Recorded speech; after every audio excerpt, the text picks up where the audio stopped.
faly miarabantsika rehetra indray ny tenako a mbola ny ambassadeur-ny Israely ihany miaraka amintsika indray ny teny itia fampianarana larana fafilo moa zany ty larana faharoa ambin'ny folo indray ny fampianarantsika ny amin'izao an'izao izay mitondra ny lohateny hoe tsy izy mihitsy ny krismasy fa fampianarana ny démonie zany ho avy mihitsy moa zao ny krismasy izay mandeha maneran-tany ny fankalazana an'izany dia anomenao indray ny fanaporofona fa io ataonao dia tena manaporofo fa tena avy any amin'ny devoly ianao ary zanaka devoly ny zanaka devoly rehetra dia mbola manao an'io ary izy tsy te halala fa zay voalahatra kosa ny amin'ny fiainana tsy mety manao an'io intsony ary izay no mampiariary ny olona tena mitady an'Andriamanitra marina sy ny tsy mitady azy araora ny fampianarana tsy izy mihitsy ny krismasy fa tena mampianarany devoly mihitsy ny mampianarany démonie nefa nareo zao dia hanao krismasy zany ny porofo fa tena olona mpiady mpanohitra ny dada iavana reo sy ahosoa menara ny porofo voalohany aloha ny krismasy dia voalaza fa teraka zany zanak'Andriamanitra zany zay aloha fa samy many anara moa fa nareo fa tsy izy ilay Jesosy dia imba dia fa tsy izy mpampanotana-reo iny dia fa anareo raha mbola hipetraka ihany nareo araka amin'ny boky any am-pelatanareo azo nareo vakiana Korinthianina voalohany tena voalohany izy iny décor tsara fa za rehefa manadino an'izy dia efa ela be tsy nampianatra an'izany efa isataona vao mampianatra izy dia adinoko hatrany le izy dia tsy maintsy voatery miverina ketsika le mamaky Korinthianina faharoa toko fahadimy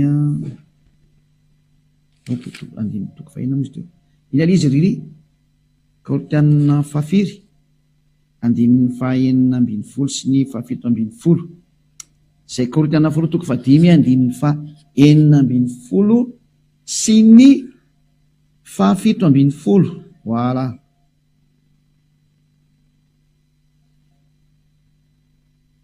fa misy teo Korinthianina faharoa toko fahadimy andininy fahafiry enina ambin'ny folo mahafinaritra efa mameno tsara koa le teknisiana rehetra Korinthianina faharoa toko fahadimy andininy fahaenina ambin'ny folo no vakitsika amin'ny anarany Ahosoa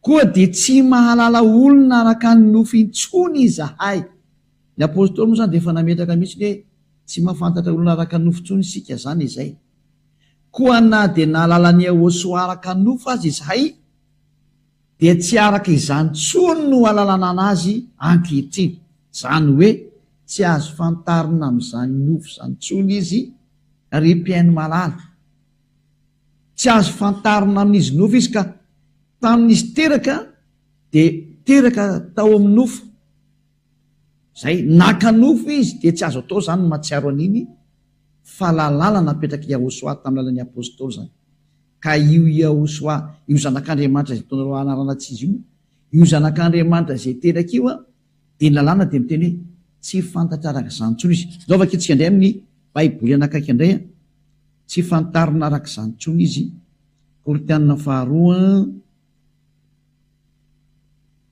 akiko amin'ny karazana baiboly ty teneniko ty Korinthianina faharoa toko fahadimy andininy fahafiry riry enina ambin'ny folo malaza be ndray riry zany dikan'izao Korinthianina faharoa toko fahadimy andininy fahaenina ambin'ny folo koa dia tsy mahalala olona intsony araka ny nofo isika eny ka tsy mivoaka le izy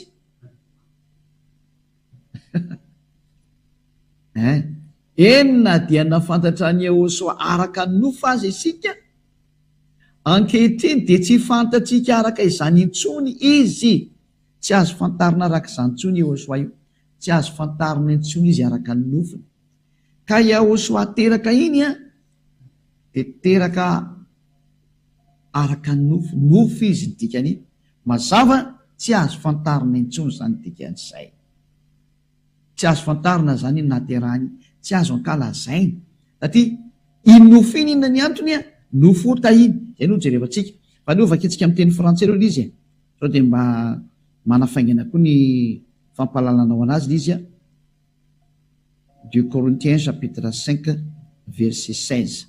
Voilà.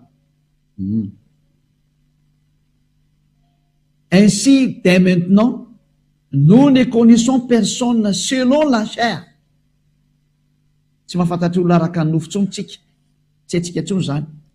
Et si nous avons connu Yahushua selon la chair, maintenant, nous ne le connaissons plus de cette manière.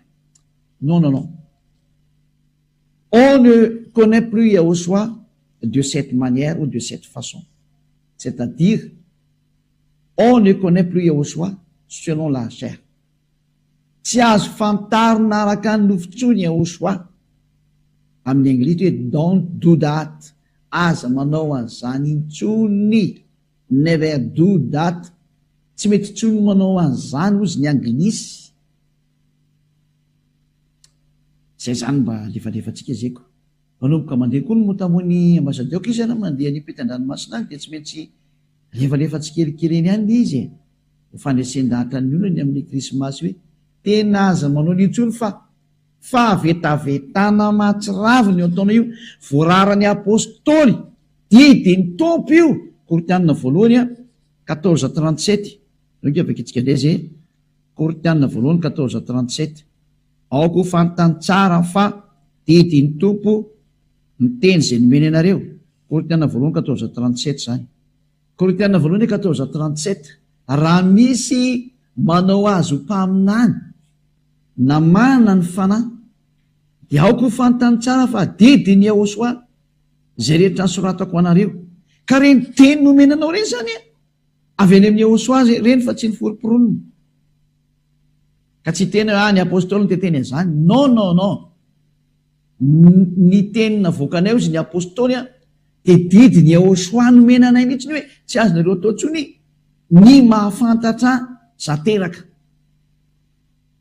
Satria Yahushua teraka iny dia nofo iny. Hébreu 2:14. Nofo iny teraka iny ka le nofo mihitsy ny tsy ekeny Yahushua ho ankalazany intsony na omena zay anaovanao anazy zany hoe ho ankalazanao na tsy haiko hoe nanaovanao fotoam-pivavahana ho fahatsiarovana. Non, non e non. Zay ny antony tsy anaovana fankalazana iny moa anniversaire atao amin'ny Yahushua satria manino iny nofo iny nofo ota iny rehefa avy eo dia lasa ohatrany hoe mankalaza ota zany ianao dia tsy mety il'izy. Ovakitsika raha saotra masina Hébreu 2:14. Ovakitsika amin'ny anaran'ny Yahushua. Hébreu 2:14. Koa satria manana nofo amandrany zaza dia mba naka an'izany koa izy mandringanany amin'ny fahafatesana dia ilay manana ny fanjaka ny fahafatesana dia ny devoly. Zay. Eo zany teny Andriamanitra dia milaza mihitsy hoe koa ny zaza manana nofo amandrany dia mba naka an'izany koa Yahushua mba handringanany amin'ny fahafatesana dia ilay manana ny fanjaka ny fahafatesana dia ny devoly. Zay. Zany hoe Yahushua zany dia mba naka nofo koa izy. Lasa teraka atao amin'ny nofo izy zany lasa nofo zany Yahushua. Izy niteraka iny zany nofo. Nanomboka atao amin'izy nofo juska izy maty nofo iny tsy azo ankalazana mihitsy ny vaninandro io satria vaninandro nofo. Inona mahatonga ny apôstôly ny teny izay ary nanino Yahushua namoaka an'io lalàna io fa ny tena napetraka amintsika izy satria iny nofo iny dia nofo ota daholo iny. Fa rehefa nitsangana tamaty Yahushua vao tsisy ota intsony ny nofo. Nofo vaovao iny, nofo ny lanitra iny ilay tena tsy mety maty avy any amin'ny lanitra iny tena vatana hafa mihitsy iny. Fa raha vao nanomboka tamin'izy teraka juska hatramin'izy teo amin'ny azo fijaliana izy maty teo iny nofo ota daholo iny dia tsy azo ankalazaina. Aiza misy an'iny daholo fa kekendray tsy tadidiko Romanina 8 nefa manizy ela tsy diso. Romanina 9 Romanina 8:3 ka eo sy ny 3. Romanina 8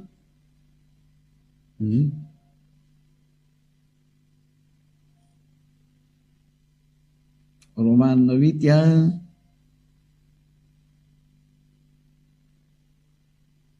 Mhm.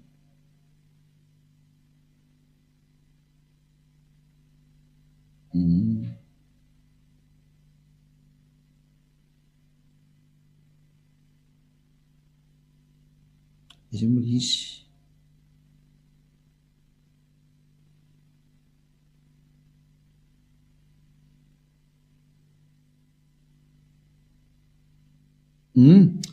Romanina toko fahavalo andihan'ny fahatelo no vakitsika de toizatsika miandin'ny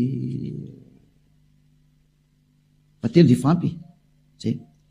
Satria zay tsy vitany lalàna noho izy tsy nanan-kery azo nofo de vitan'Andriamanitra taminany rany zanany tao amin'ny endriky ny nofom-pahotana. Rehefa ny rany zany io zanany io de naka ny endriky ny nofom-pahotana.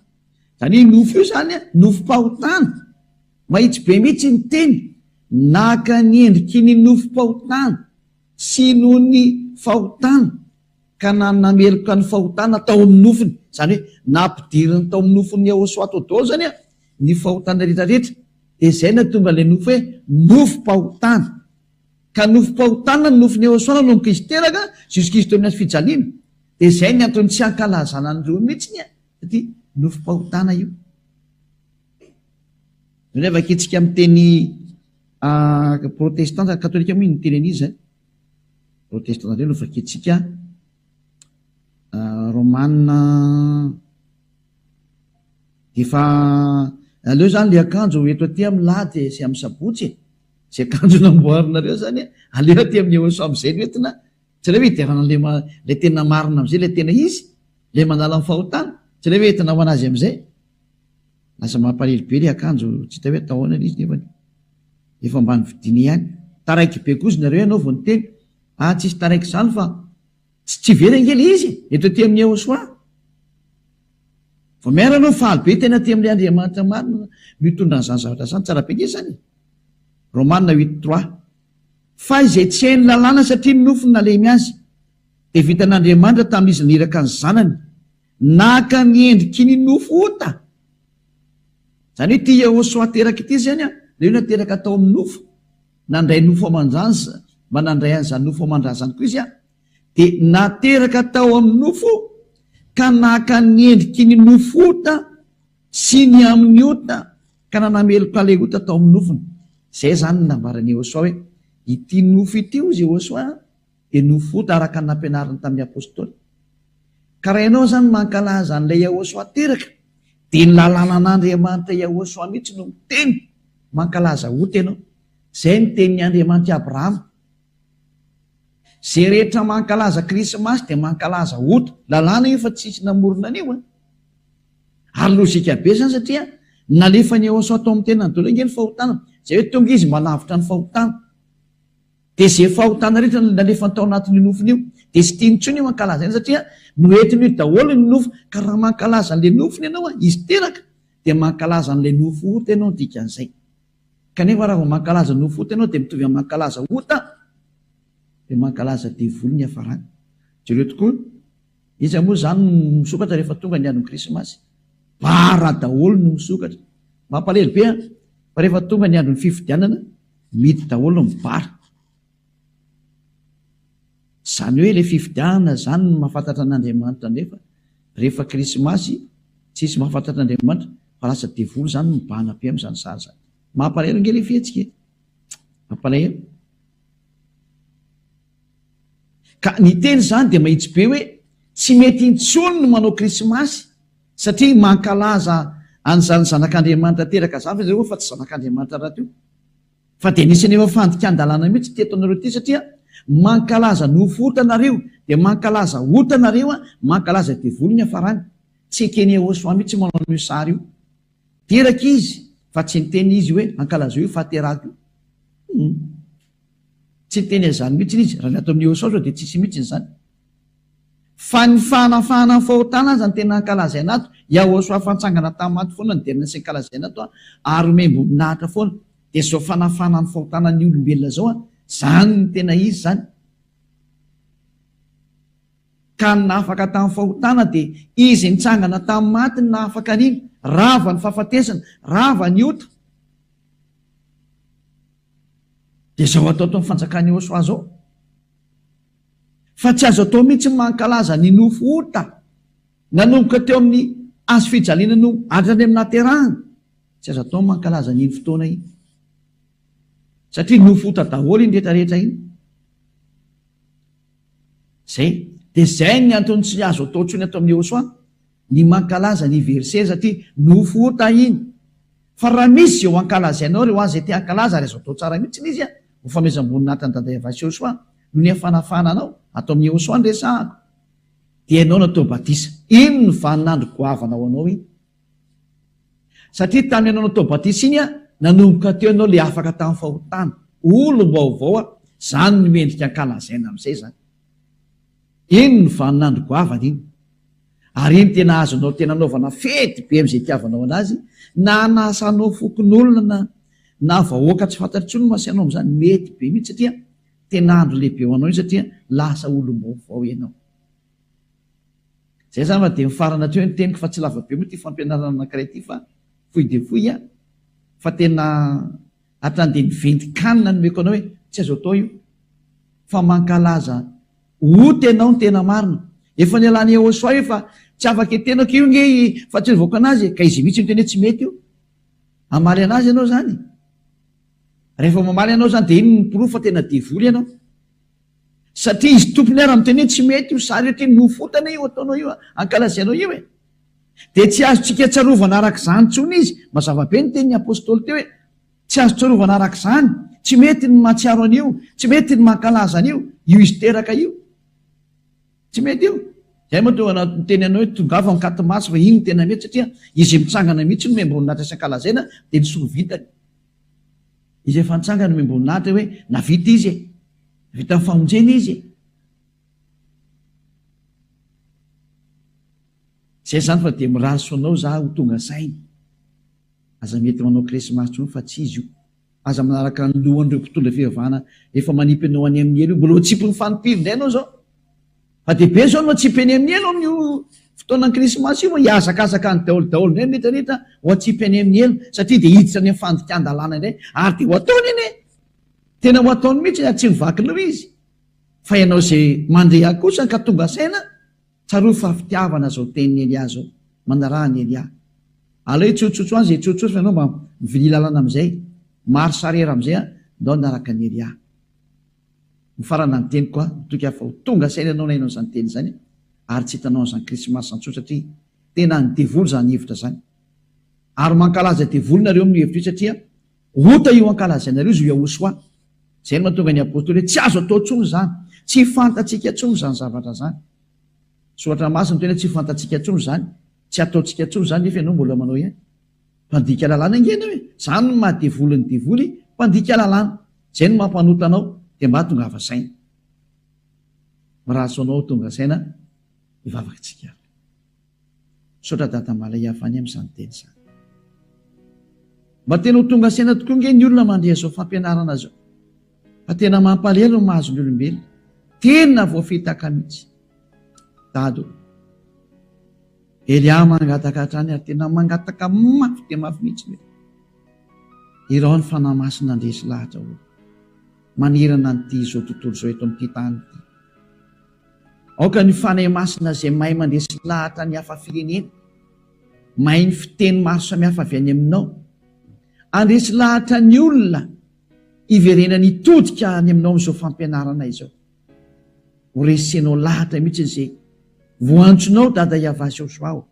anatona ny Elia dado mihaino ny fangatahany Elia mandrakariva ianao ampio Elia vitany asany hatramin'ny fanany ampiferina ny olona ho any aminao sotrapetraka dada malalo fa iaino ahy ianao ary tena mbola iainao mandrakariva ianao amin'ny anaranao Josoa anao samy vavaka zany halleloia amen de izay indray ny fiarahantsika tamin'ny fampianarana mirary soatsiketra samotaino soary tonga saintsika hiverina amin'ilay tena tompony teny sy ny fampianarana dada Maria Evasy Josoa zay ilay ny teny hoe aza manao taintsony de samotaino soa ho amin'ny fampianarana manaraka indray mandra-peona indray aza